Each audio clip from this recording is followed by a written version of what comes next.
గత 3 రోజులుగా జరుగుతున్నటువంటి సాహిత్య వేదిక పుస్తక స్ఫూర్తి కార్యక్రమాల్లో భాగంగా చాలా మంది రచయితలు కవులు దీనిలో పాల్గొంటూ తమని ప్రభావితం చేసిన పుస్తకాల గురించి, తమని ఇన్స్పైర్ చేసిన పుస్తకాల గురించి మాట్లాడుతున్నారు. ఆ కార్యక్రమంలో భాగంగా ఈరోజు నచ్చిన, మెచ్చిన, ప్రభావితం చేసిన పుస్తకాల గురించి మాట్లాడడానికి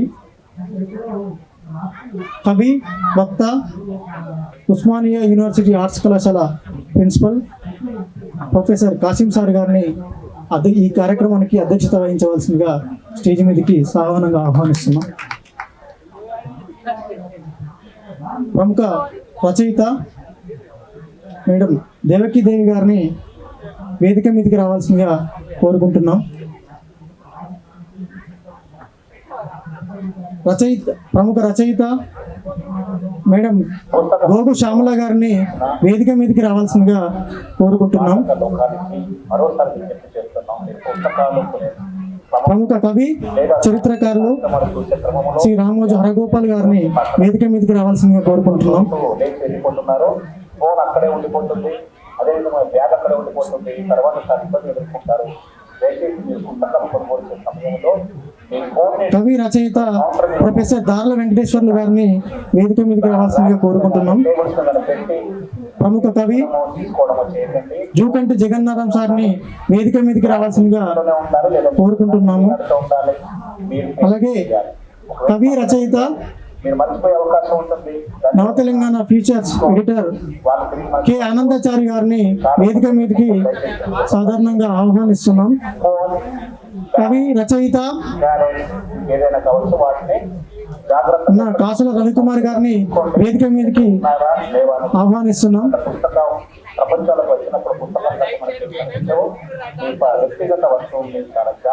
గత 3 రోజులుగా నచ్చిన, మెచ్చిన, ప్రభావితం చేసిన పుస్తకాల గురించి ప్రముఖ కవులంతా వారి సెషన్ల వైజ్గా రోజుకు 3 సెషన్ల వైజ్గా జరుగుతున్నాయి.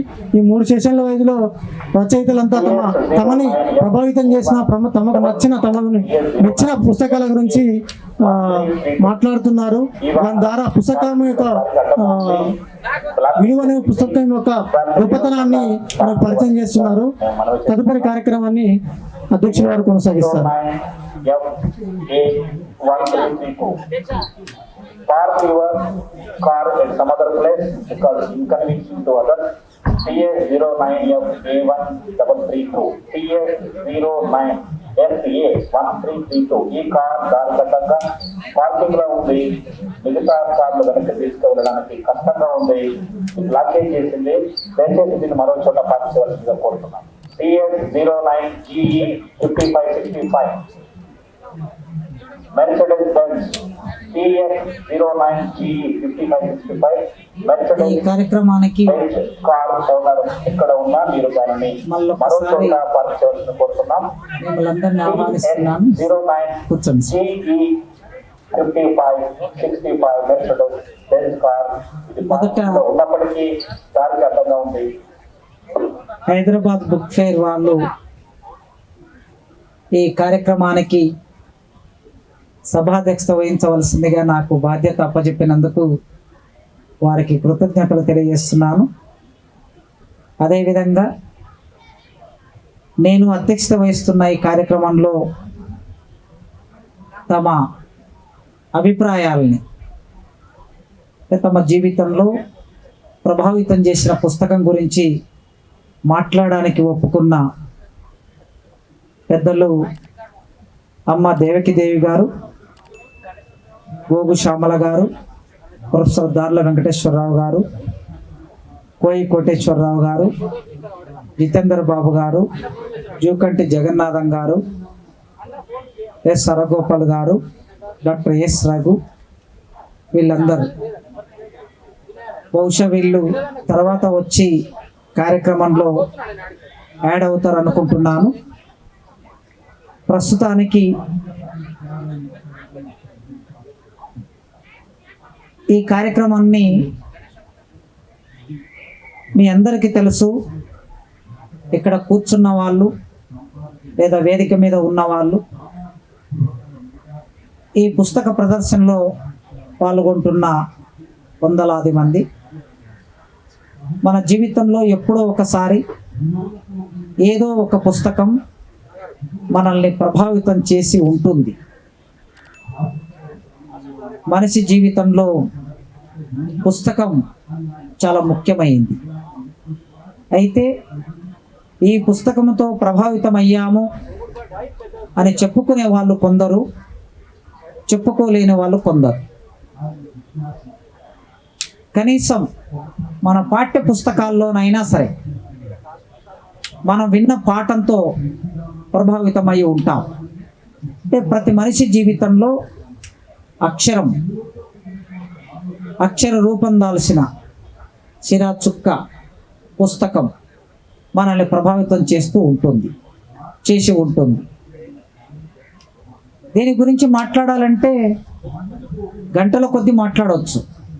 వివిధ సందర్భాల్లో ఇట్లాంటి కార్యక్రమాలు బయట జరిగినప్పుడు సాహిత్య సంస్థలు లేదా యూనివర్సిటీసు ఈ కార్యక్రమాన్ని నిర్వహించినప్పుడు ఒక రచయితకి 1 గంట సమయాన్ని కేటాయించి వాళ్ళు చదివిన పుస్తకం గురించి మాట్లాడించడం అనేది జరుగుతూ ఉన్నది.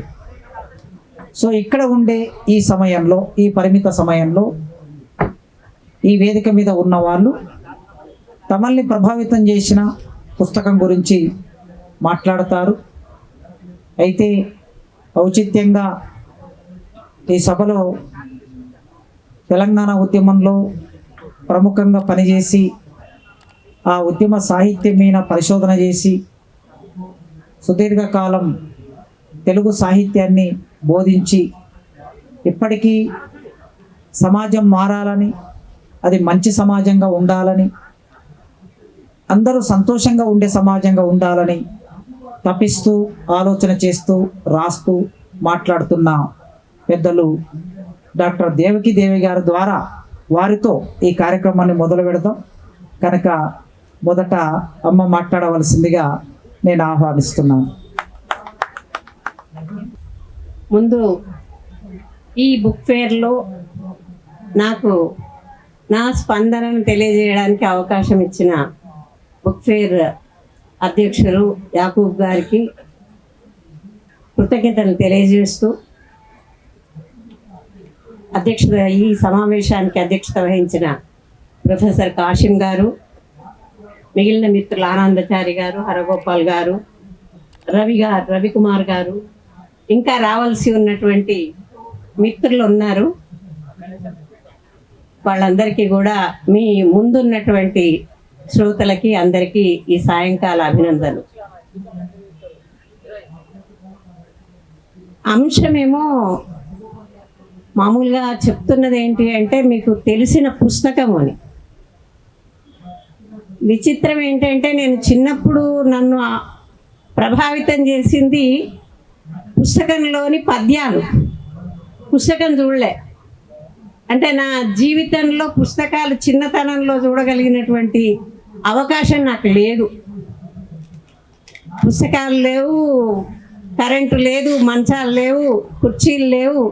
అట్లాంటి జీవితంలో కాంగి బడిలో చదువుకుంటున్నప్పుడు చెప్పిన పద్యాల ప్రభావము ఉంది. ఆ పద్యాలు ఏంటంటే వేమన పద్యాలు. మొట్టమొదట నన్ను ప్రభావం చేసినవి ఒక హేతువాద దృక్పథానికి దారి వేసినటువంటి వేమన పద్యాలు నన్ను ప్రభావితం చేసి, చిన్నప్పటి నుంచి బై బర్త్ అనుకుంటా నాకు ఎప్పుడు కూడా హేతువాదమే, ప్రశ్నించడమే ఆలోచన దిశగా అట్లా ప్రయాణం చేస్తూ ఉన్నాను. ఆ వేమన పద్యాలు చూసినప్పుడు నేను చాలా స్పందించేదాన్ని, అట్లాగే ఆలోచించేదాన్ని, అట్లాగే ప్రవర్తించేదాన్ని కూడా. మామూలుగా చెప్తూ ఉంటారు, కొన్ని 1-2 ఉదాహరణలు మాత్రమే చెప్తాను. విప్రులెల్లజేరి వెర్రి కూతలు కూసి మునుముహూర్తముంచ ముండెట్లు మోసరా అంటాడు. ఇన్ని రకాల, ఇప్పటికీ కూడా రకరకాల పెళ్ళిళ్ళు జరుగుతూ ఉంటాయి. అందరూ ముహూర్తాలు ఉంచుతూనే ఉంటారు. ఆ ముహూర్తాల ప్రకారంగా పెళ్ళిళ్ళు అవుతూ ఉంటాయి. మన భారతదేశంలో ఉన్నంత మంది వితంతువులు బహుశా ఇంకెక్కడ లేరనుకుంటా.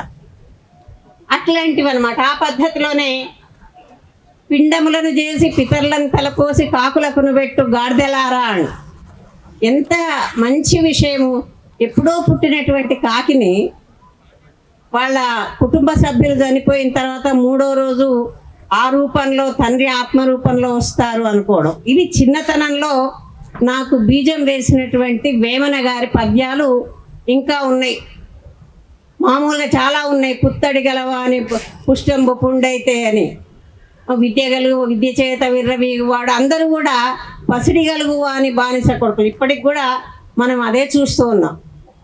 డబ్బున్నవాడి చుట్టూ తిరుగుతూ ఉంటారు. డబ్బున్నవాడు సడన్గా ఒక హోదా వచ్చేస్తూ ఉంటుంది.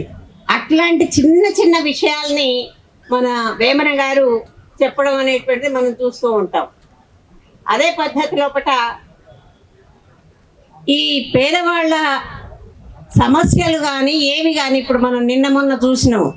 అసలు పేదవాడు ఒక డబ్బున్న కోట్లకు పడగెత్తినటువంటి ఒక సినిమా యాక్టర్ కారణంగా వాళ్ళ కుటుంబం చిన్నాభిన్నమైంది. అల్లు అర్జున్ కారణంగా వాళ్ళ కుటుంబం చిన్నాభిన్నమైంది. ఆ డబ్బు కలిగినటువంటి వాళ్ళు డబ్బు లేనటువంటి వాళ్ళను ఎంత అయోమయం పాలు చేస్తారు, వాళ్ళ డబ్బు కొరకు వీళ్ళని ఎంత అయోమయం పాలు చేస్తారు అనేటువంటి విషయం మనం చూస్తూ ఉన్నాం అన్నమాట. అట్లా మనం చూడటం అనేది చిన్నతనంలో అట్లా ఉంటే, చదువుకుంటున్నటువంటి క్రమంలో నన్ను శ్రీశ్రీ మహాప్రస్థానం నన్ను బాగా ఆకర్షించింది. ఇది చిన్నతనంలో జరిగినటువంటి వేమన పద్యాలు. మా బాపు కాన్గి బడి పంతులు, మా బాపు చెప్తున్నటువంటి పద్యాలు నేర్చుకున్ననే తప్ప పుస్తకాలు అప్పుడు నేను చూడలేను. పుస్తకాలని, రేడియోలని, టీవీలను ఎప్పుడు చూసినామంటే ఉద్యోగం వచ్చినాక 2 ఏళ్ల తర్వాత కానీ మాకు అవి అందుబాటులోకి రాలేదు. అంతవరకు కూడా పుస్తకాలు చదువుకున్నాం, కొనుక్కున్నాం, అంటే లైబ్రరీలో నుండి తెచ్చుకున్నాం. శ్రీశ్రీ నాకు చాలా ఇష్టమైనటువంటిది. ఉద్వేగంతో కూడుకున్నటువంటి ఆ మహాప్రస్థానం అనేటువంటి గేయము ఎంత ఉర్రూతలూగించినటువంటి గేయం. మరో ప్రపంచం, మరో ప్రపంచం, మరో ప్రపంచం పిలిచింది, పదండి ముందుకు, పడండి త్రోసుక. నిజంగా జనమంతా ఎంత స్తబ్దంగా ఉన్నారు. పుస్తకాలు చదువుతున్నారు, పుస్తకాలు కొనుక్కుంటున్నారు, కానీ మామూలుగా జనాలను చూస్తూ ఉంటే చాలా విచిత్రం అనిపిస్తుంది. ఏ సమస్య కూడా వాళ్ళకి సంబంధం ఉండదు. ఎంతసేపు కెరీర్ డెవలప్మెంట్, మనకి ఏదైనా లాభం ఉన్నదా లేదా నష్టం ఉన్నదా అనే ధోరణితో జీవిస్తున్నారే తప్ప ఏ విషయం మనం ఎంత చెప్పినా కానీ వాళ్లకు చీమ గుట్టినట్టుండదు. అందుకే అట్లాంటి వాళ్ళని ఉద్దేశించి ఆయన ఎంత చక్కగా చెప్పిండు. అది కూడా నాకు ఒక స్పందన. ఎముకలు మళ్ళిన వయస్సు కుళ్ళిన సోమరులారా చావండి అన్నాడు. ఎవరైతే యువకులైతుంటారో, పావన నవజీవన దూతలు ఉంటారో వాళ్ళని పదండి ముందుకు అంటాడు. అంటే మనం అట్లాంటి వాళ్ళే త్యాగం చేయగలరు, అట్లాంటి వాళ్ళే ముందుకు పోగలరు అనేటువంటి ఉద్దేశంతో ఆయన ఉద్వేగాన్ని.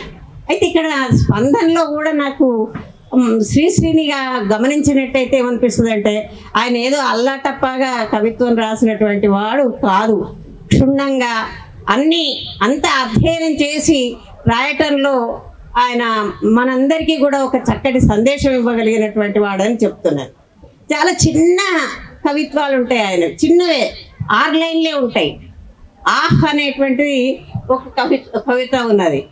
ఆహ్ అంటే, నిప్పులు చిమ్ముకుంటూ నింగికి నేను ఎగిరిపోతే నిబిడాశ్చర్యంతో వీరే, నెత్తురు కక్కుకుంటూ నేలకు నే రాలిపోతే నిర్దాక్షిణ్యంగా వీరే. ఇవాళ ఎవరికైనా ఎలక్షన్స్లలో గెలిచి గొప్పవాళ్ళు అయిపోయినారు అనుకోండి, ఇక వాళ్ళకి ఎంత పట్టగలుగుతారో, అబ్బా ఎంత గొప్పవాడు, ఎంత బాగా, అంటే ఎప్పుడు రిజల్ట్నే చూస్తారు. రిజల్ట్ చూసి వాళ్ళని బాగా ఆశ్చర్యంగా గొప్పవాడు అనుకున్న వాళ్ళు ఒకవేళ ఆ వ్యక్తులు పతనమైతే వాళ్ళు నిర్దాక్షిణ్యంగా వాళ్ళని పట్టించుకోవడం అనేది జరగదు. ఎక్కడో ఎవరో 1%, 2% కొంతమంది ఉంటారు, పట్టించుకోరని కాదు. మనం 100% ఏ స్టేట్మెంట్ కూడా కరెక్ట్ కాదు, కానీ ఎంత ఆరేలైంది. ఆయన ఇంకొక కవిత అంటే నేను స్ఫూర్తి అనమాట. ఇవి ఎంత సత్యాలు అనేటువంటివి నేను గమనిస్తూ ఉంటాను. సంధ్యా సమస్యలు అనేటువంటి ఒక కవిత ఉన్నది. ఆ సంధ్యా సమస్యలు అనేటువంటి కవిత లోపట ఉడిపి శ్రీకృష్ణ విలాస్లో ఆ సాయంత్రం ఉడిపి శ్రీకృష్ణ విలాస్లో అటు చూస్తే సేమ్యా ఇడ్లీ, ఇటు చూస్తే బాదాం హల్వా, ఎంచుకునే సమస్య తగిలిందొక ఉద్యోగికి. ఆ సాయంత్రం బ్రాడ్వేలో కాంచనమాల, రాక్సీలో నార్మాషేరర్ ఎటకేగుట సమస్య తగిలిందొక విద్యార్థికి. ఆ సాయంత్రం అటు చూస్తే అప్పుల వాళ్ళు, ఇటు చూస్తే పిల్లల ఆకలి, ఉరిపోసుకు చనిపోవడమో సముద్రంలో పడిపోవడమో సమస్యగా ఘనీభవించిందొక సంసారికి. ఇక్కడ ఎవరి సమస్య వాళ్ళకే గొప్ప. కానీ ఇక్కడ గమనించాల్సింది మొట్టమొదటి దాంట్లో విద్యార్థికేమో సినిమా చూడటం సమస్య. అంటే విద్యార్థి దగ్గర ఉన్న డబ్బు తక్కువ, కొంచెం చాలా జాగ్రత్తగా గమనిస్తే. ఎందుకు రెండిట్లో ఇదే అదా అని ఎందుకు అనుకున్నారంటే వాళ్ళ దగ్గర ఆ రోజుల్లో ఉన్నటువంటివి 6 అణాలు ఎంతో అయి ఉంటుంది సినిమాకు. ఆ 6 అణాల పైసలే ఉన్నాయి, ఇంకా లేవు. పోతే ఈ సినిమా పోవాలి, లేకపోతే ఆ సినిమా పోవాలి. ఉద్యోగి కూడా అతని దగ్గర ఒక్క టిఫిన్ చేయడానికే డబ్బులు ఉన్నాయి కాబట్టి తింటే ఇది బాదాం హల్వా తినాలి, లేకపోతే సేమియా ఇడ్లీ అన్న తినాలి. అట్లా వాళ్ళకి అదే సమస్యలు పెద్దగా. అంటే వాళ్ళ ఆర్థిక పరిస్థితి ఇంతో కొంచెం ఉన్నది. కానీ అసలు సంసారి అయినటువంటి వాడు, బీదవాడైనటువంటి వాడు అసలు అతడు ఇంటికి పోలేడు. వాళ్లకు ఇక్కడ సంపాదించలేని పరిస్థితి, కష్టం చేసినా దొరకనటువంటి పరిస్థితిలో చాలా ఇబ్బంది పడేటువంటి ఆ పరిస్థితిని ఎంత సంధ్యా సమస్యలు అనేటువంటి ఈ ప్రపంచాన్ని చూస్తున్న క్రమంలో శ్రీశ్రీ గారు తప్పకుండా మార్పు రావాలి అని చెప్పి కోరుకుంటూ అవతారాలు అని రాశారు. అంటే ఎంతసేపు మనం మామూలుగా ఏమంటే ఎవరు నడిచే ఎద్దునే పొడుస్తూ ఉంటారు, పెట్టేవాళ్ళనే తిడుతూ ఉంటారు. పెట్టేవాళ్ళని తిడుతూ ఉంటారు అనే దానికి నాకు ఓ సామెత గుర్తుకొస్తుంది అనమాట. ఏంటంటే పెట్టనమ్మ పెట్టనే పెట్టదు, పెట్టే ముండకేమైంది అని. అంటే అట్లాంటి సందర్భాలు కూడా ఉంటాయి. అట్లా ఈ మనం ఎదుటివాడికి లొంగిపోయి పని చేస్తున్న కొద్దీ ఇంకా పని చేయించడం, వాళ్ళని బానిసలుగా మార్చడం అనేటువంటిది ఈ సమాజంలో ఉన్న నైజం. ఆ నైజాన్ని ఉద్దేశించి యముని మహిషపు లోహ గంటలు, గడేలు మన్నాయి అంటూ అన్ని కనకదుర్గా చండసింహం జూలు దులిపి ఆవులించింది అని, ఇంద్రదేవుని మదపటేనుగు భీంకరిస్తూ సవాల్ చేసింది అని. అంటే ఇవన్నీ వాహనాలుగా ఉండి కూడా సేవ చేసినటువంటివి తప్పకుండా తిరగబడతాయి, తిరగబడాలి అనేటువంటి ఉద్దేశంతో శ్రీశ్రీ ఈ విషయాలు చెప్పినటువంటి సందర్భం. అట్లాగే నాకు ముఖ్యంగా వచనంలో నచ్చినటువంటి కవి దాశరథి రంగాచార్య గారు. వారి నవల్లో చాలా వరకు కూడా స్త్రీలు నాయకురాండ్రుగా ఉంటారు. స్త్రీలని ప్రజల మనిషి చూసినా, గంగు చూసినా, మోదుగు పూలు చూసినా దాంట్లంతా కూడా పైకి పురుష పాత్రలు ఉన్నప్పటికీ కూడా నిజంగా సాయుధ పోరాటంలో ఏ విధంగానైతే స్త్రీలు లేకపోతే ఆ పోరాటానికి అసలు గుర్తింపే లేదు అన్నంతగా సహకరించిండ్రో అట్లాంటి పాత్రలని ఆయన బాగా సృష్టించినారు. అదే కాకుండా ఆయన నవలలో విచిత్రం ఏంటంటే ఒక పదం ఒక వాక్యంగా ఉంటుంది. ఒక్క పదం అంటే పెద్ద దీర్ఘ వాక్యాలు ఉండవన్నమాట. మనం మామూలుగా అలసాని పెద్దన వాళ్ళవి చూస్తూ ఉంటే పెద్ద పెద్ద వాక్యాలు ఉంటాయి. చిన్నేశ్వరి కూడా అట్లనే ఉంటాయి. కానీ దాశరథి రంగాచార్య గారి పదాలు ఒక్క పదం ఒక వాక్యంగా. అట్లా ఆయన వచన కవిత్వంలో వారిని నేను చూస్తూ ఉంటాను.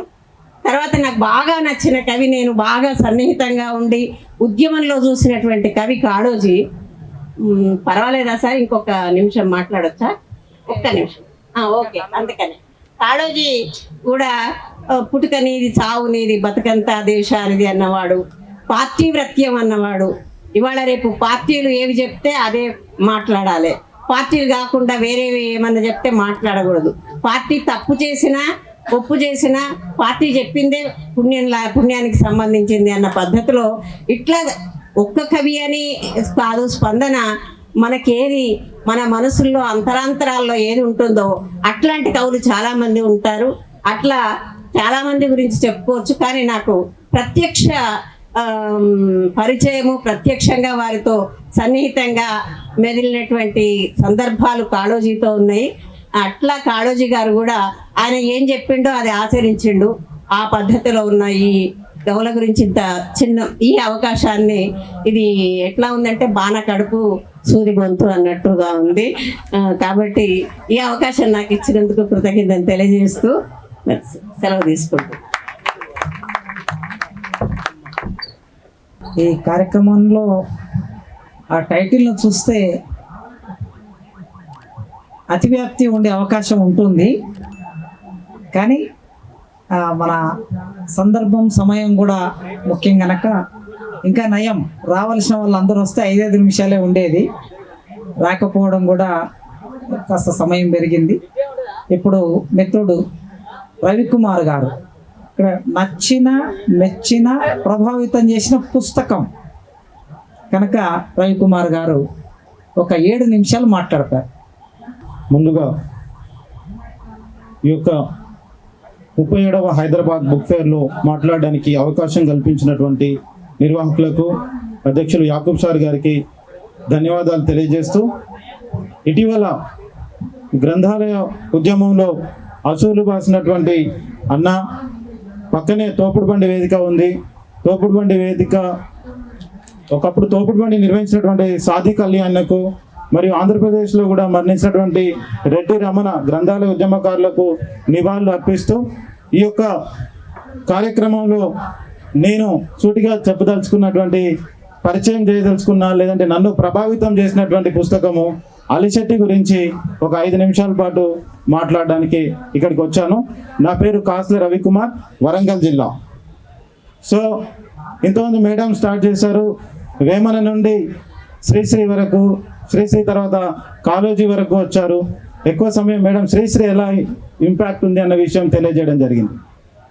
ఇప్పుడు ఆ తర్వాత ఇప్పుడున్న వేదిక మీద ఉన్న అందరిలో కూడా కొంచెం యువతరంలో కనుక తీసుకున్నట్లయితే మా వరకు ఇంకా శ్రీశ్రీ యొక్క ఇంపాక్ట్ ఎక్కువగా ఉందని చెప్పొచ్చు. ముందు శ్రీశ్రీ ఒక పక్కన మా వరంగల్ వాసి, తెలంగాణకు మరియు తెలుగు రాష్ట్రాల్లో గొప్ప కవిగా పేరుగాంచిన కాళోజీ, దిగంబర కవులు. శ్రీశ్రీని చదివినప్పుడు అనిపించింది, ఆహా కవిత్వం ఎంత బాగుంది, మనము చాలా ఇంట్రెస్ట్గా ఉంది, ఎన్ని సామాజిక అంశాలు మేడం చెప్పినట్టుగా ఎన్నో విషయాలు ఉన్నాయని అనిపించింది. ఆ తర్వాత కాళోజీ గారి కవిత్వం మన పలుకుబడుల భాషలో చాలా చక్కగా రాయబడినటువంటి కవిత్వము, ఇంత పార్టీ వ్రత్యం అని మేడం చెప్పినట్లుగా చాలా అద్భుతమైనటువంటి కవిత్వము, సామాజికంగా రాజకీయంగా కూడా. ఒక పక్కన దిగంబర కవులు, వాళ్ళు చదివినప్పుడు సూటిగా బాణాల్లాగా ఉన్నటువంటి అప్పటి వ్యవస్థ మీద ఎక్కుపెట్టిన బాణాలు ఆ కవిత్వం అయితే, అప్పటిదాకా చదవడాన్ని ఆస్వాదించినటువంటి వ్యక్తిని ఒక్కసారిగా అలిశెట్టి ఒక గొప్ప పెయింటర్, ఒకవైపు తను వేసినటువంటి పెయింటింగ్స్, ఇంకొక వైపు తను రాసిన కవిత్వం ఉన్నటువంటి ఒక 40-50 పేజీల చిన్న బుక్ వాళ్ళ మిత్రులు వేశారు. అది అక్షర నక్షత్రం మీద అనేటువంటి ఒక పుస్తకం. ఆ పుస్తకం చదివిన తర్వాత అనిపించింది, నేను కూడా కవిత్వం రాయగలను అని. చదవగలిగినటువంటి వ్యక్తిని ఆలోచింపజేసినటువంటి పుస్తకాలు, ఆ తర్వాత నన్ను రాయగలిగేలా చేయడానికి ముఖ్య కారణమైనటువంటి అలిశెట్టి గురించి ఈ వేదిక మీదుగా ఒక 4 నిమిషాలు మాట్లాడే అవకాశం కల్పించినందుకు నేను అదృష్టవంతునని మరొకసారి హైదరాబాద్ బుక్ ఫేర్కి ధన్యవాదాలు తెలియజేస్తున్నాను. మరి అలిశెట్టి ప్రభాకర్ గారు చాలా చిన్న వయసులోనే ఒక గొప్ప సంఘర్షణతో కూడుకున్నటువంటి కవిత్వాన్ని రాయడం జరిగింది. ఈరోజు మనం అసెంబ్లీలో కూడా ఆయన కవిత్వం వినిపిస్తుందంటే మనం అర్థం చేసుకోవచ్చు. వార్తాపత్రికల్లో ఏదైనా ఒక వ్యాసం తీసుకుంటే మొదటి 2 లైన్లు ఎక్కువగా ఉండేది అలిశెట్టి గురించి. ఏదైనా ఒక ఛానల్ వాళ్ళు ఒక ప్రజెంటేషన్ చేస్తున్నారు ఒక వార్త గురించి అంటే, ఆమె వేశ్య కావచ్చు, లేదంటే ఏదైనా సామాజిక అంశం కావచ్చు, మొదటి 2 లైన్లు ఖచ్చితంగా అలిశెట్టి ప్రభాకర్ రాసినటువంటి కవిత్వం నుండే తీసుకోవడం జరుగుతుందంటే 40 ఏళ్ల క్రితం రాసినటువంటి ఆయన కవిత్వం ఇప్పటి కాలానికి ఎంత కాంటెంపరీగా ఉందో మనందరం కూడా ఆలోచించుకోవచ్చు. కాబట్టి ఇతను అలిశెట్టి, మరి ఇందులో ఇంకా నన్ను ప్రభావితం చేసినటువంటి ఒక కవిత, just I would like to introduce. First కవిత ఏం చదివాను, అసలు ఎందుకు అంతగానో ఆలోచింపజేసిందంటే, ఈ తరం క్రీస్తు. నేను ఇంతకుముందే చెప్పినట్లు ఆ యొక్క అక్షర నక్షత్రం మీద అన్న పుస్తకంలో ఈ తరం క్రీస్తు అన్న ఒక కవిత ఉంది. బలవంతంగా విద్యార్థుల్ని పుస్తకాలకు శిలువేసి సంవత్సరాల మేకులు దిగేసి వదిలేస్తే ఈ విద్యా వ్యాపార వ్యవస్థలో నెత్తురోడుతూ ఇంకెందరు నిరుద్యోగ క్రీస్తులు అన్నారు. అలిశెట్టి. బలవంతంగా నేను ఒక టీచర్ని కాబట్టి ముఖ్యంగా చదువులకు సంబంధించినటువంటి విషయాల్ని ఎక్కువగా ఆలోచించేటువంటి క్రమంలో ఇతను రాసినటువంటి వాక్యాలు విద్యార్థులు, పుస్తకాలు, నేటి కాలం చదువులు, నిరుద్యోగం, వ్యాపార వ్యవస్థ, ఇన్ని అంశాలని ఒకే ఒక 8-10 లైన్లలో ఇంత చక్కగా చెప్పినటువంటి కవి అలిశెట్టికి హ్యాట్స్ ఆఫ్ చెప్పాలనిపించింది. ఇట్లా ఒకటి కాదు, రెండు కాదు, గుండె ధైర్యం గురించి చెప్పాలన్నా నువ్వు ఎప్పుడు భయపడతావు, బాంబును చూసి నువ్వు బెంబేలు ఎత్తితే నీ గుండెలో అదే ఒక బాంబే మోగుతుంది అంటాడు ఆయన. మరి గుండె ధైర్యం అంటే ఎలా ఉండాలి? ఇట్లా ఎన్నో అద్భుతమైనటువంటి కవితలు మనము ఈ యొక్క అలిశెట్టి గారి యొక్క కలం నుండి జాలువారాయి. వారు రాసినటువంటి చురకలు ఎంతటి 2 లైన్లలోనే మామూలుగా చురకలు ఉండవు, అద్భుతమైనటువంటి చురకలు. ఆ యొక్క చురకల నుండి నేను కూడా ప్రభావితం పొంది మెరుపులు అని కొన్ని 2 వాక్యాలు రాయడం జరిగింది. అసలు ఎక్కడో నేను కలవని వ్యక్తి, నేను చూడని వ్యక్తి, నేను మాట్లాడని వ్యక్తి అసలు ఎంతగా ప్రభావితం చేశారంటే మొత్తం నన్ను ఆహ్వానించుకున్నట్టుగా ప్రభావితం చేసినారు. కాబట్టి నేను ఆ మాత్రమైనా రాయగలిగానని భావిస్తూ ఉంటాను. 10 సంవత్సరాల క్రితం ఎప్పుడైతే కవిత్వం రాయడం ప్రారంభించామో, మా పిల్లల పుట్టినరోజులు, మా భార్య పుట్టినరోజు, నా వైఫ్ బర్త్డే, నా బర్త్డేలు కూడా మర్చిపోయి జనవరి 12వ తారీఖు వచ్చిందంటే అలిశెట్టి ప్రభాకర్ పుట్టినరోజును నర్సంపేటలో గ్రాండ్గా చేసేటువంటి స్థాయికి నేను రావడం జరిగింది. అంతకుముందు వివేకానంద యూత్ డే ఉండే, జాతీయ యువజన దినోత్సవం, దాంతోపాటు అలిశెట్టి ప్రభాకర్ పుట్టినరోజు కూడా నిర్వహించే వాళ్ళం. ఇలా ఒక పుస్తకం ఏం చేయగలుగుతుంది? ఇప్పటి తరం పిల్లల్లో ఈ యొక్క పుస్తక పఠనాన్ని పెంపొందించడానికి నేను నర్సంపేటలో ఇటువంటి స్ఫూర్తిని రగిలించాలి, పిల్లల్లో క్రియేటివిటీని పెంపొందించాలనేటువంటి ఆలోచనతోటి ఒక 30,000 పుస్తకాలని అక్కడ గ్రంథాలయం ఏర్పాటు చేయడం జరిగింది నర్సంపేటలో. కార్ను కూడా ఈ యొక్క లీడ్ గ్రంథాలయంగా ఏర్పాటు చేయడం జరిగింది. ప్రతి పిల్లవాడికి ఇప్పుడు అలిశెట్టి అంటే కనీసం తను రాసిన 2 వాక్యాలైనా నేను కొన్ని వేల మంది విద్యార్థులకి పరిచయం చేయగలిగాను. ఇక్కడ మరణం నా చివరి చరణం కాదు అన్నారు, మౌనం నా చితాభస్మం కాదు అన్నారు అలిశెట్టి. ఇటువంటి గొప్ప వ్యక్తి అంత చిన్న వయసులోనే మనల్ని అందరినీ వదిలి వెళ్ళినా కూడా ముందు మాటలో, ఈ పుస్తకంలో ముందు మాటలో జయధీర్ తిరుమలరావు గారు రాసినట్లు తను జీవించింది కొంతకాలమైనా తన కళానికి, తన పుస్తకాలకి, తన అక్షరాలకి మరొక 4 దశాబ్దాల పాటు జీవించే సత్తా ఉంది అని చెప్పినటువంటి ఆ యొక్క జయధీర్ తిరుమలరావు గారి మాటల్ని మరొకసారి ఉటంకిస్తూ సిటీ లైఫ్ అద్భుతమైనటువంటి ఆంధ్రజ్యోతిలో రోజు రాసినటువంటి పుస్తకాలు ఇక్కడ తెలియని వాళ్ళు ఎవరు లేరు. కాబట్టి ఇంత మంచి అవకాశాన్ని ఇచ్చినందుకు, నాకు ఇష్టమైన కవిని ఈ యొక్క వేదిక మీద సగర్వంగా నేను కాసేపైన మాట్లాడగలిగే అవకాశం కల్పించినందుకు వేదిక మీద ఉన్న అధ్యక్షులకి, బుక్ ఫేర్ నిర్వాహకులకి, యాకూబ్ సార్, ప్రతి ఒక్కరికి పేరు పేరున ధన్యవాదాలు తెలియజేస్తూ ఒక 5 సెకండ్ల ముందే ముగిస్తున్నాను. Thank you so much. ఈ కార్యక్రమంలో తనకు నచ్చిన పుస్తకం గురించి మాట్లాడవలసిన జూకంటి జగన్నాథం గారు రాలేకపోయారు. వారు కొంత మెసేజ్ పంపించారు, జస్ట్ చదివి వినిపిస్తాను. నాకు ఏర్పడిన సాహిత్య జిజ్ఞాసతో రోజు పొద్దున్న పనికి పోయి వచ్చి సాయంత్రం పుస్తకం తెచ్చుకొని మా మానేరు వాగులో చదివేవాడిని. కొన్ని పుస్తకాలు నన్ను కన్నీటి పర్యంతం చేస్తే, మరికొన్ని పుస్తకాలు అనేక ప్రశ్నలు నా ముందు నిలిపాయి. మా ఊరు పెంగళ్ళపల్లి, మానేరు యువతల వైపు ఉంటే అవతలి ఒడ్డుకు సిరిసిల్ల ఉండేది, మధ్యలో వాగు మాత్రమే అడ్డంగా ఉండేది. ఆ రోజుల్లో అంటే 1970వ దశకం చివరలో ఇంట్లో కరెంటు ఉండేది కాదు. గ్యాస్ నూనె ఎక్క దీపం వెలుతురులో ఒక దఫా ఎన్నో పుస్తకాలు కళ్ళల్లో ఒత్తులు వేసుకొని చదివాను. మంచి చెడ్డ పుస్తకాలు అనేకం చదివి అందులో నుంచి మంచి సాహిత్య పుస్తకాలని ఎన్నిక చేసుకోవాల్సి వచ్చేది. ఒకానొక సందర్భంలో 40 కిలోమీటర్ల దూరంలో ఉన్న గ్రామానికి చెందిన మిత్రుడు చెప్పగానే ఆ ఊరికి సైకిల్ మీద పోయి పుస్తకం తెచ్చుకొని అధ్యయనం చేసిన రోజులు ఉన్నాయి. ఎక్క దీపం పొగ ముక్కులకు పోయి నల్లని మసిని తుడుచుకొని చదువుకున్న కాలం నా మనసులో పదిలంగా ఇంకా మెదులుతూనే ఉంది. ఇప్పుడు 50 ఏళ్ళు వెనక్కి తిరిగి చూసుకుంటే నా సాహిత్య వ్యక్తిత్వాన్ని తీర్చిదిద్దిన వారిని తలుచుకోవాల్సిందే. మరి అప్పుడు పత్రికలు విజయవాడ నుండి వస్తుండేవి. ఆంధ్రప్రభ, ఆదివారం, సోమవారం సాహిత్య పేజీల కోసం సిరిసిల్ల పెద్ద మానేరు పక్కన ఉండే మూచి మల్లయ్య డబ్బా చూరుకు నా కోసం చెక్కి ఉంచేవాడు ఒక పత్రికను.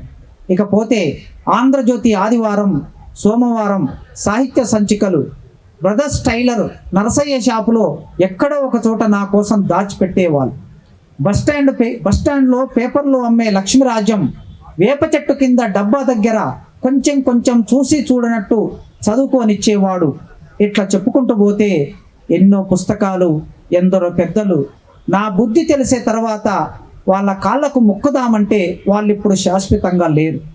గురజాడ, శ్రీపాద సుబ్రహ్మణ్యం, చలం రాజేశ్వరి, ఓ పువ్వు పూసింది, అనితర సాధ్యమైన వాక్యాలు, శ్రీశ్రీ, మహాప్రస్థానం, గోపిచంద్ అసమర్థుని జీవయాత్ర, రావిశాస్త్రి, భూషణం కథలు, బుచ్చిబాబు చివరకు మిగిలేది.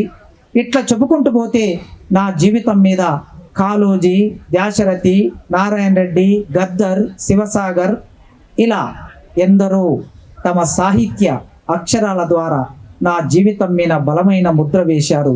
ఇవన్నీ ఒక ఎత్తు అయితే సామాజిక తాత్విక అధ్యయనం కోసం మార్క్స్, లెనిన్, కమ్యూనిస్టు మేనిఫెస్టో, పెట్టుబడిదారి విధానం, ఈ పుస్తకాలు నా సాహిత్య సామాజిక జీవితాన్ని నిలబెట్టడానికి, నిటారుగా ఉండడానికి ఉపయోగపడ్డాయి.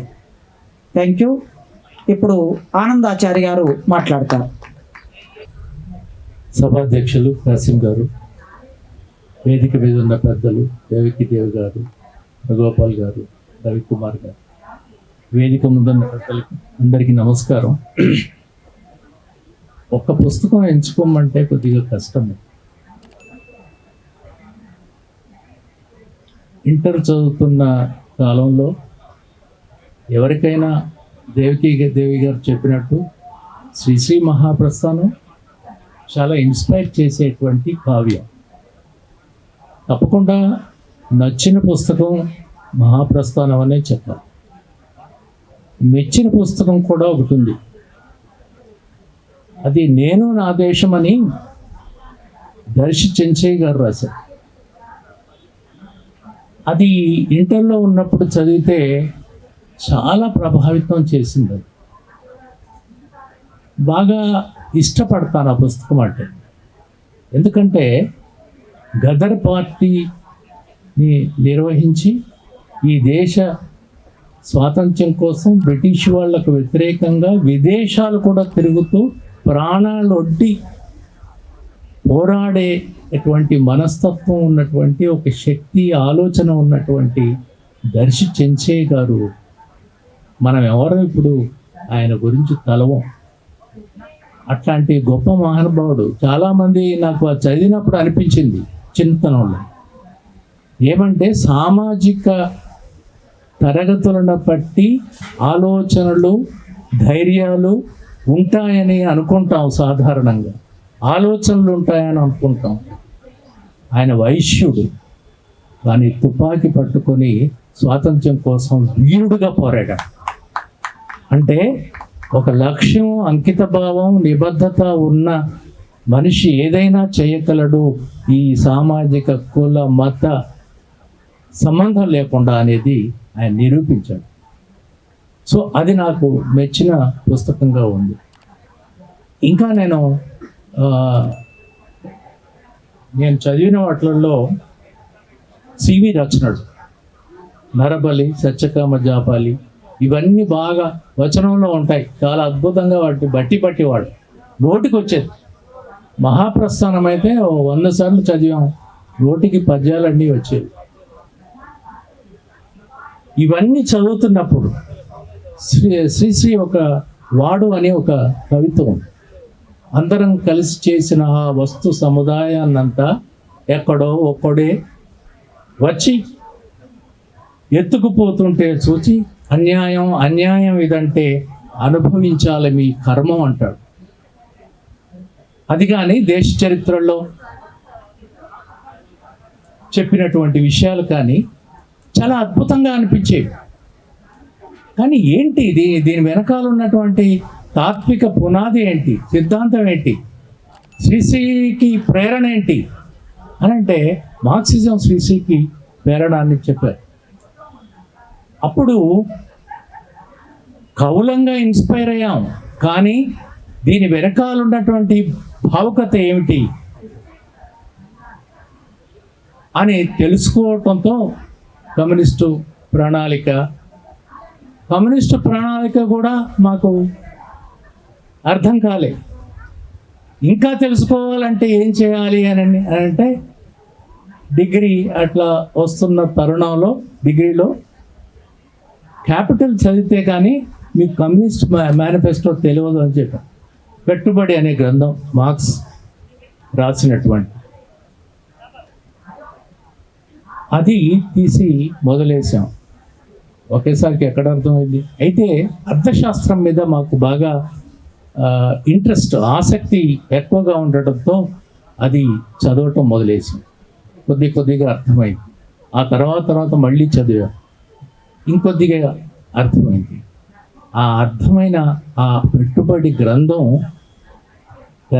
కేవలం ఎకనామిక్స్ కాదు, అర్థశాస్త్రం మాత్రమే కాదు, అది మొత్తం ప్రపంచంలో ఉన్నటువంటి పనులను, ఆలోచనలను, వ్యవస్థలను అర్థం చేసుకోవడానికి, అవగాహన చేసుకోవడానికి రాసినటువంటి గ్రంథం. అది ఎకనామిక్స్ మాత్రమే కాదు పెట్టుబడి. అంతేకాదు, ఆ పెట్టుబడి గ్రంథము చదువుతుంటే సాహిత్యం మీద అభిలాష పెరిగింది. ఎందుకంటే మార్క్స్ అలా రాశాడు. మార్క్స్ చాలా గొప్ప సాహిత్య ప్రియుడు, సాహితీవేత్త. ఆయన నవలలు, కవిత్వం రాసేవాడు. తర్వాత నేను చేయాల్సింది ఇది కాదని పెట్టుబడి రాశాడు. మీకు ఒకటి చెప్తాను. 1865లో పెట్టుబడి గ్రంథాన్ని రాసేసి ఎంగిల్స్కు లేఖ రాశాడు. ఏమని రాశాడంటే లేఖ, ఎంత కష్టమైనా కానీ ఈ పెట్టుబడి గ్రంథాన్ని నేను రాసేసాను, ఇందులో తప్పో ఒప్పో పూర్తి చేశాను, కానీ ఒకటి మాత్రం నేను ఖచ్చితంగా చెప్పగలను, సాహిత్యపరంగా, కళాత్మకంగా అద్భుతంగా వచ్చింది ఈ పుస్తకం అని చెప్పాడు.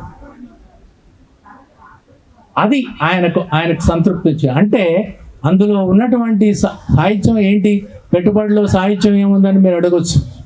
కానీ ఒక విషయాన్ని అర్థం చేయటానికి చెబుతున్నప్పుడు ఆయన వాడిన పలుకుబడులు కానీ, సామెతలు కానీ, లేకుంటే జాతీయాలు కానీ, సాహిత్యపరంగా చెప్పాలనే ఉపమానాలు కానీ, వక్రోక్తులు కానీ, ఇవన్నీ కూడా మార్క్స్ దాంట్లో ఉపయోగించి చెప్పాడు. అది ఊరికే ఉపయోగించేప్పుడు కాదు, 12 భాషల్లో ఉన్నటువంటి సాహిత్యాన్ని కూడా అందులో మెన్షన్ చేశాడు, ఊటంకించాడు. అందరినీ చదివాడు. షేక్స్పియర్ని అయితే అతనికి నోటికి వస్తుంది.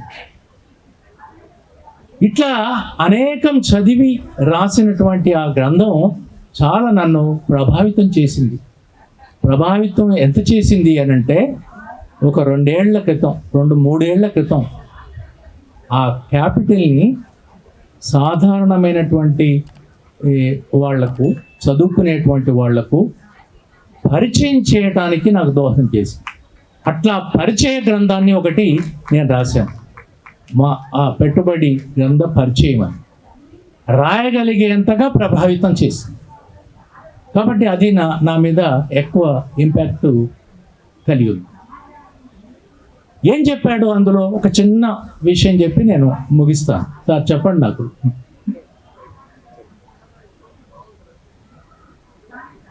ఏ వస్తువుకైనా ఎట్లా విలువ వస్తుంది,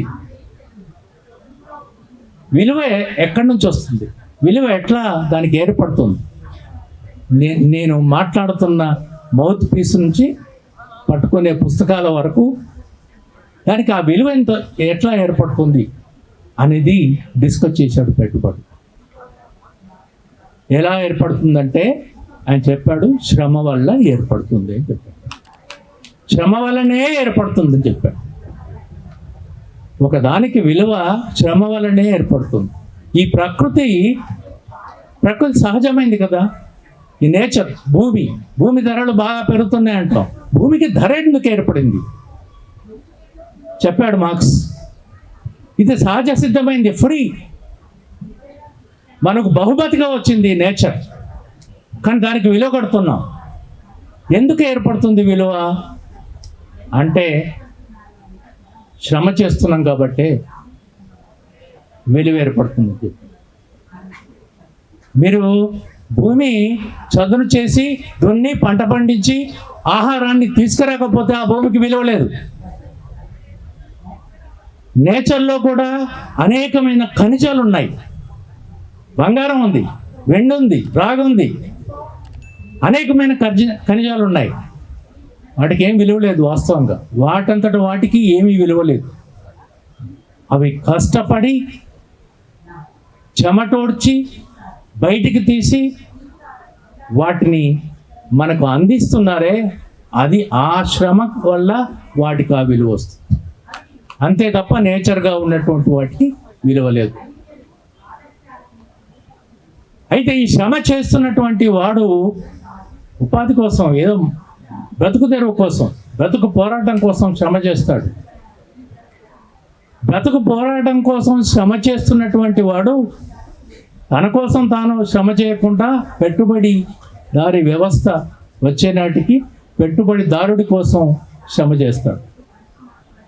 తన కోసం తాను కాకుండా అదనంగా పెట్టుబడి పెట్టినటువంటి యజమాని కోసం కూడా శ్రమ చేస్తాడు. దాన్నే అదనపు శ్రమ అన్నారు.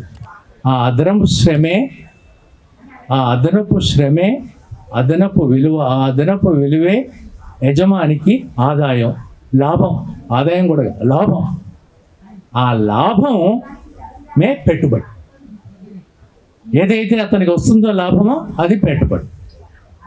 ఆ పెట్టుబడి ఏం చేస్తుంది అంటే కార్మికుడిని కొంటుంది. కార్మికుడు పనిచేయటానికి కొంటుంది. చూడండి, తాను సృష్టించిందే తన మీద పెత్తనం చేసేటువంటి దిశగా ప్రయాణం చేసిందే పెట్టుబడి అని కార్ల్ మార్క్స్ మొట్టమొదటిసారి చెప్పాడు. ఇప్పుడు తాను సృష్టించిన వస్తువుల్ని తాను కొనలేడు కార్మికుడు, శ్రామికుడు. పరాయి వాడైపోతాడు, కొనలేనటువంటి పరిస్థితి వస్తుంది. అలాంటి పరిస్థితుల్లో అన్యధీకరించబడతాడు, ఎలియనేట్ అవుతాడు అని చెప్పాడు. ఈ అద్భుత విషయాలన్నీ నేను ఒకటి చెప్పి ముగిస్తాను. మన ఆర్థిక మంత్రి నిర్మలా సీతారామన్ గారు సంపద సృష్టికర్తలు ఎవరు అని అంటే పెట్టుబడిదారులు అని చెప్పింది. సంపద సృష్టికర్తలు శ్రమ చేస్తున్న వాళ్ళు అనేటువంటి నిజాన్ని కప్పిపెట్టి ఈనాడు అలా చెప్తున్నారు. చాలామందికి అంతే అని నమ్మేటువంటి పరిస్థితిలో కాదు, అది కానే కాదు అని ఆ సంబంధాలే, ఆ యజమానికి శ్రమ చేసేవాడికి ఉన్న సంబంధాలే మానవ సంబంధాలుగా మన సమాజం అంతా నిర్మించబడింది. అట్లాంటి ఒక గొప్ప ఆలోచనను, అవగాహనను అందించేటువంటి పుస్తకంగా పెట్టుబడి గ్రంథం నా మీద ఎంతో ప్రభావం చూపెట్టింది అని ఈ సందర్భంగా తెలియజేస్తూ ఒక్క విషయం చివరికి నేను చెప్పి ముగిస్తా. సార్ నిలబడ్డారు, వారిని అలా నిలబెట్టడం నాకు మర్యాద కాదు. ఎందుకంటే డబ్బు యొక్క ప్రభావం, ఆదాయం యొక్క ప్రభావం ఎట్లా ఉంటుంది అనే దానికి ఆయన పెట్టుబడికి ముందు మాట రాస్తూ మార్క్స్ ఒక మాట అన్నాడు. ఇంగ్లాండ్లో చర్చికి ఉన్నటువంటి 39 నిబంధనల్లో 38 మీద దాడి చేసినా పెద్దగా వాళ్ళు పట్టించుకోరు. కానీ చర్చి ఆదాయం పైన 1/39 వంతు దానిపై దాడి చేసినప్పటికి కానీ వాళ్ళు ఊరుకోరు అన్నాడు. అంటే ఆదాయానికి డబ్బుకు ఉన్నటువంటి పవర్ అలాంటిదిగా మారిపోయిందనేటువంటిది విషయాన్ని ఊరికే ఉటింకి చెప్పారు. థ్యాంక్ యూ, ధన్యవాదాలు. నాకు సాధ్యమైందల్లా ఏంటంటే నేను చదివిన పుస్తకం మనిషి. మొదటి మనిషి మా అమ్మ, రెండవ మనిషి నేను ఎక్కడైతే పుట్టి పెరిగినానో ఆ కొలిమి, మూడవ మనిషి నా బడిలో నాకు పుస్తకాలు పరిచయం అయినాయి. ఉట్లకొండయ్య కథల పుస్తకాలు, లేకపోతే తందనాన రామాయణం చదివించేటువంటి మా బావగారు, చిరిగిపోయిన భాగవతాన్ని చదివించిన మా నాన్నగారు భగవద్గీతలు ఇవేవో మొదట చదివినాను కానీ నాకు అవి బుర్రకెక్కలేదు. ఎప్పుడైతే నేను బడిబాట పట్టిననో బడిలో చెప్పినటువంటి పాఠాల నుంచి నాకు చెప్పిన ఒక్కొక్క గురువు ఒక్కొక్క పుస్తకం. నాకు తెలుగు చెప్పినటువంటి తిరునగర్ సారు చాలా పెద్ద పుస్తకం. ఆయన ఎన్నో పుస్తకాలను, ఎంతో కవిత్వాన్ని నాకు పరిచయం చేసేది. నాకు శ్రీశ్రీ తెలిసిన, మరి తిలక్ తెలిసిన, ఇంకెవరు తెలిసినా అది ఇంకా అట్లా నేను ఇంటర్మీడియట్కి వచ్చేసరికల్లా నా ప్రపంచం చాలా విశాలమైపోయి వ్యక్తులు చాలామంది పెద్ద పెద్ద పుస్తకాలై నా ముందరున్నారు. అప్పుడు నాకు తెలిసింది, ఒకవైపు లతా సాహిత్యం చదవటం, ఇంకోవైపు ప్రేమ్చంద్ రంగభూమి చదవటం, ఇంకొక వైపు కమ్యూనిస్టు సాహిత్యం చదవటం. అప్పుడే నాకు కమ్యూనిస్టు మేనిఫెస్టో కానీ లేదా కమ్యూనిస్టు సాహిత్యానికి సంబంధించినటువంటి కానీ మహాప్రస్థానం కానీ ఎన్ని పుస్తకాలని, ఒకటని రెండని కాదు. ఎందుకు ఈ మాట అంటున్నానంటే, మా ఊరిలో కొత్తగా లైబ్రరీ ఏర్పడితే 1200 పుస్తకాలతో లైబ్రరీ ఉండేది. ఆ లైబ్రరీని ఒక నెల రోజుల్లో పూర్తి చేసినాను. సార్ పుస్తకాలు అంటే మళ్ళీ కొత్త పుస్తకాలు వచ్చినాక చూద్దాంలే అన్నాడు. అప్పుడు మనం చదువుకోవడానికి అవకాశం లేదు. ఎక్కడ ఎక్కాదీపాల మీద కూర్చొని చదివేటువంటి పుస్తకాలు. నేను ఏ పుస్తకం పడితే ఆ పుస్తకం చదివేది. చిత్రం ఏంటంటే, దుకాణానికి వెళ్తే అక్కడ షాపులో వాడు పొట్లాలు కట్టించే దగ్గర ఆ చింపేటప్పుడు ఉండే పుస్తకాలను అడిగి తెచ్చుకునేవాడిని. అట్లా చదివిన ఒక పుస్తకం ఏంటంటే, ఆ పుస్తకంలో ఒక అతను పిట్టల పాఠశాల పెడతాడు. పిట్టల పాఠశాల ఏంటి, అన్ని రకాల ప్రపంచంలో పక్షులన్నీ ఇక్కడికి వస్తాయి, వాటితో అతను మాట్లాడతాడు. తను నేర్చుకున్న భాషను ఇతరులకు నేర్పిస్తాడు. నాకు ఇప్పటికీ ఆ పుస్తకం ఎక్కడైనా దొరికితే బాగుండు అనుకుంటాను. నాకు ఇంతవరకు దొరకలేదు. అందులోనే చదివిన మరొక గొప్ప చిత్రకారుని గురించి కథ ఏంటంటే, అతను సూర్యోదయాన్ని చిత్రించడానికి కోసమని మొదలు పెడతాడు. మళ్ళీ కాదనుకుంటాడు, సూర్యాస్తమాన్ని చిత్రించాలని కూర్చుంటాడు. అప్పుడు ఆలోచించి ఎంత చేసి ఎన్ని రంగులు కలిపినా ఆ వర్ణాన్ని తను తెలియకపోతాడు.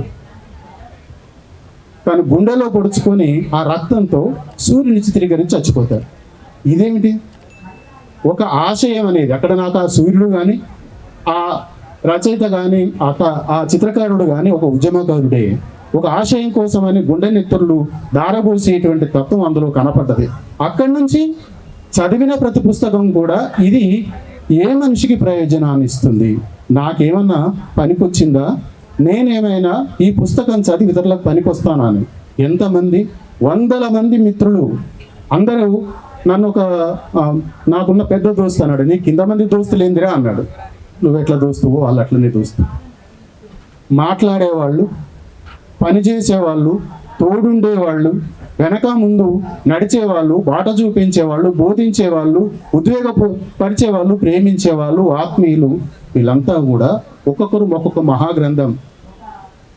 మరో ప్రపంచం పిలిచింది.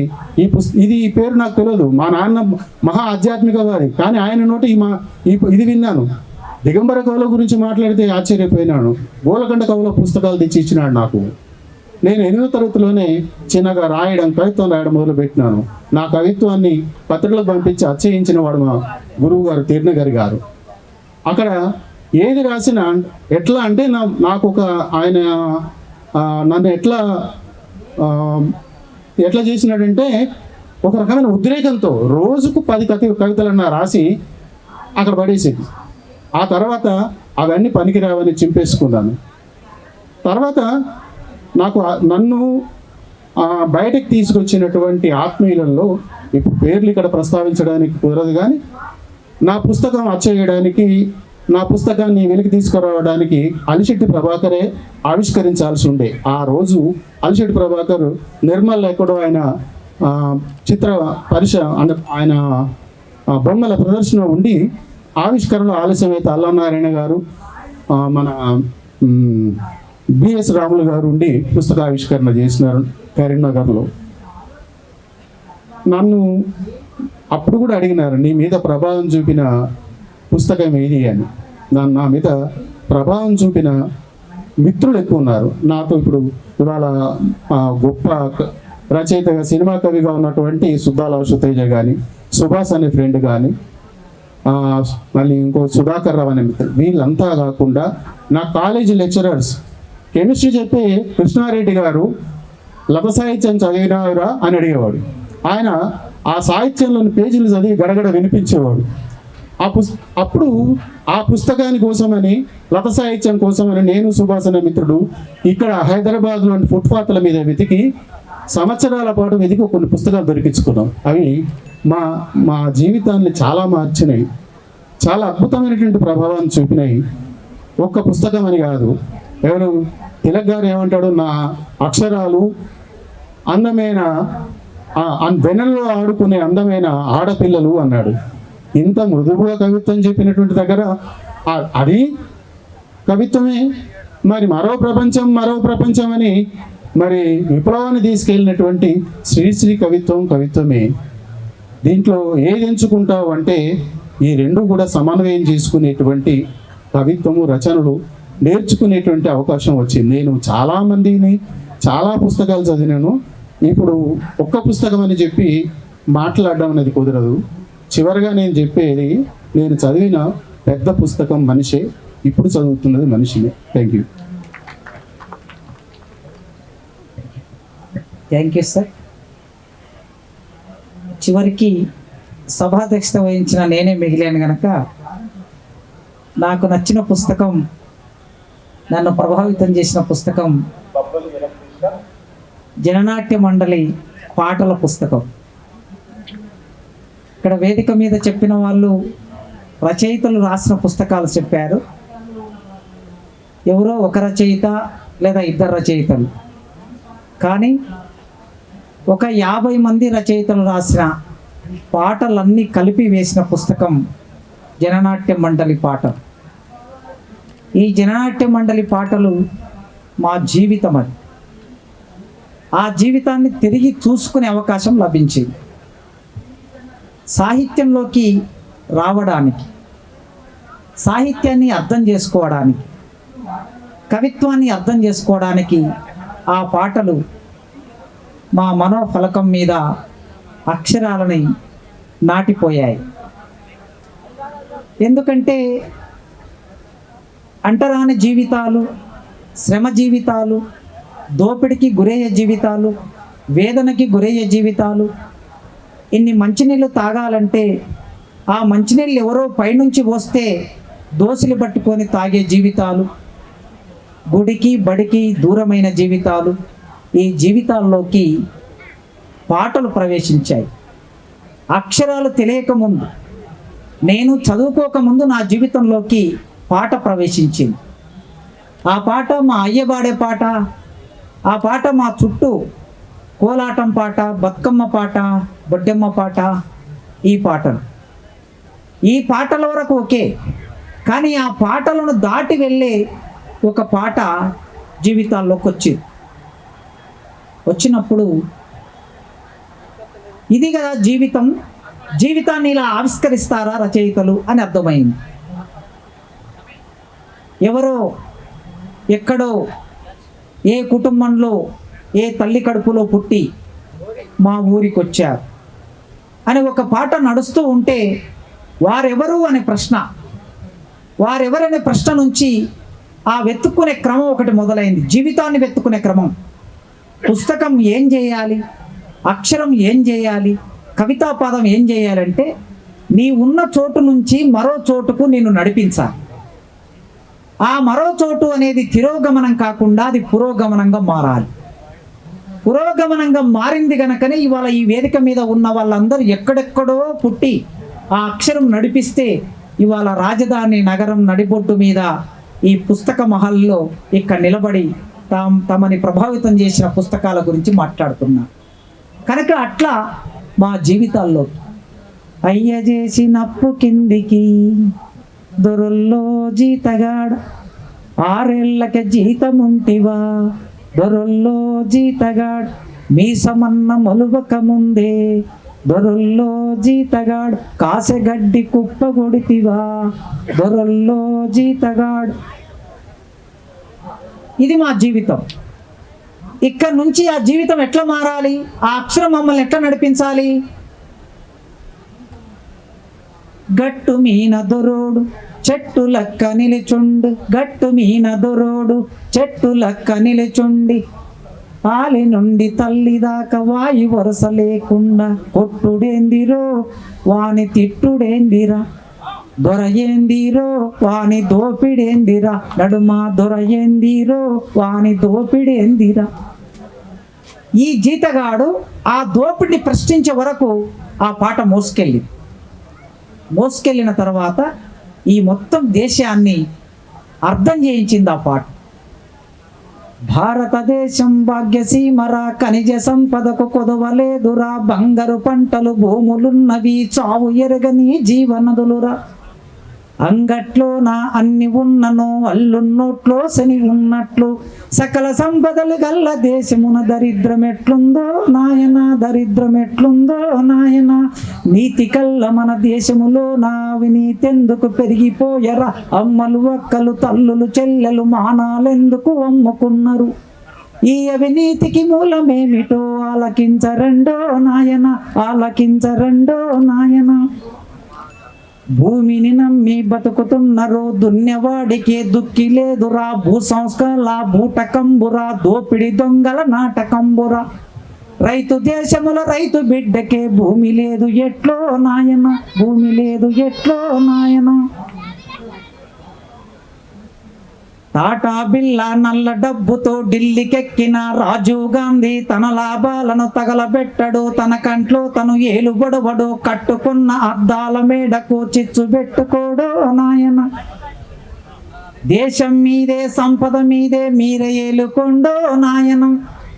కాషాయ రంగు జనసంగోడు కమలం బట్టకు వాసన చూసి హిందూ హిందూ బాయ్ ఎండు మతం గాంజయే గుంజుతున్నాడు. ఈ దేశం మీదే సంపద మీదే మీరే ఏలుకొండో నాయన. ఒక జీతగాడు ఒక దొరను ప్రశ్నించి ఈ దేశ ముఖచిత్రాన్ని తెలుసుకొని ఈ దేశం అధికారం కోసం ఎర్రకోట మీని అధికారం కోసం ఒక ప్రయాణం పుస్తకం అట్లా నడిపిస్తుంది. ఈ క్రమంలో ఎన్కౌంటర్లు నిర్బంధం రాజ్యహింస కన్నీళ్ళు అమరులు నెత్తుటితో తడిసిన మట్టి ఇదొక క్రమం. అక్కడి వరకు తీసుకెళ్ళి సహా నడిచిన సహచరులు కలిసి తిరిగిన సహచరులు కలిసి రాసుకున్న సహచరులు పంచుకున్న జ్ఞాపకాలు గోధూలి వేళ గోరింటాకుతో ఎరుపెక్కిన ఆ మునివేళ్లను ముద్దాడిన వీరుడు వీళ్ళందరి గురించి రాసే ఒక సందర్భం మళ్ళీ ఎక్కడే ఆ ఒరిగిపోయినప్పుడు దొంగ ఎదురు కాల్పులల్లో కనుమూసిన కూనలార దొంగ ఎదురు కాల్పులల్లో కనుమూసిన కూనలార వీరులార సూరులార రెడికల్ల బిడ్డలార మా కళ్ళల్లో మెదులుతుంటిరో మా బిడ్డలార మా కాళ్ళల్లో విరుగుతుంటిరో మా బిడ్డలార పొయ్యిమిన కుండెక్కలేదు బాలింత పాలివ్వలేదు పొయ్యిమిన కుండెక్కలేదు బాలింత పాలివ్వలేదు అంబా అంటులే గలర్వలే మా బిడ్డేలార వరం మీన నడిచేటప్పుడు వంగినట్లు వేసేటప్పుడు పొడవలెత్తి కోసేటప్పుడు మోపులెత్తి మోసేటప్పుడు మా కళ్ళల్లో గదులుతున్నారు మా బిడ్డేలార్ కాళ్ళల్లో మెదులుతున్నారు మా బిడ్డేలార్. ఇట్లా పాట అక్కడి వరకు తీసుకెళ్ళింది. ఈ జనాట్య మండలి పాట ఇవాళ నన్ను కాస్త సాహిత్యం చదువుకున్నానంటే రాస్తున్నానంటే మాట్లాడుతున్నానంటే నాకు ఆ జ్ఞానం ఇచ్చిన మొట్టమొదటి పుస్తకం జనాట్య మండలి 1990 ముద్రణ మొదటి ముద్రణ. ఆ పుస్తకమే ఇవాళ నన్ను మీ ముందు నిలబెట్టింది. ఈ అవకాశం ఇచ్చిన సభ నిర్వాహకులు బుక్ ఫేర్ మిత్రులకి ఈ కార్యక్రమానికి అధ్యక్షత వహించిన అవకాశం కల్పించారు. నా అధ్యక్షతలో మాట్లాడడానికి అంగీకరించిన పెద్దలు వారి సౌజన్యంతో మాట్లాడడానికి అంగీకరించిన పెద్దలకు కృతజ్ఞతలు తెలియజేస్తూ థ్యాంక్ యూ. పాట పద్యం అలిశెట్టి దర్శి చెంచయ్య అట్లా పెట్టుబడిదారీ వ్యవస్థ వంటి పుస్తకాల ద్వారా ప్రభావితమై రచనల ద్వారా జీవితాన్ని మార్చుకున్నటువంటి కవులు రచయితలకు వాళ్ళు మాట్లాడినటువంటి పుస్తకాలను మనం విన్నాము. వాళ్ళని చైతన్యం చేసిన, మెచ్చిన, నచ్చిన, ప్రభావితం చేసిన పుస్తకాలను మనం ఇప్పుడు విన్నాము. వారికి చిరు సత్కారం బుక్ ఫేర్ తరపున, హైదరాబాద్ బుక్ ఫేర్ తరపున కవి యాకూబ్ సారు, తిరునగరి దేవకి దేవి మేరంకి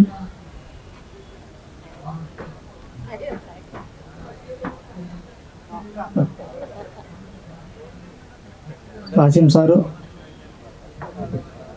శ్రీ రామోజు హరగోపాల్ సార్ గారికి,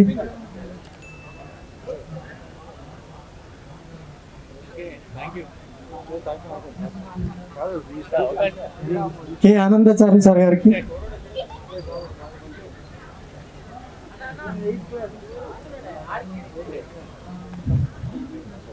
కాసుల రవికుమార్ గారికి,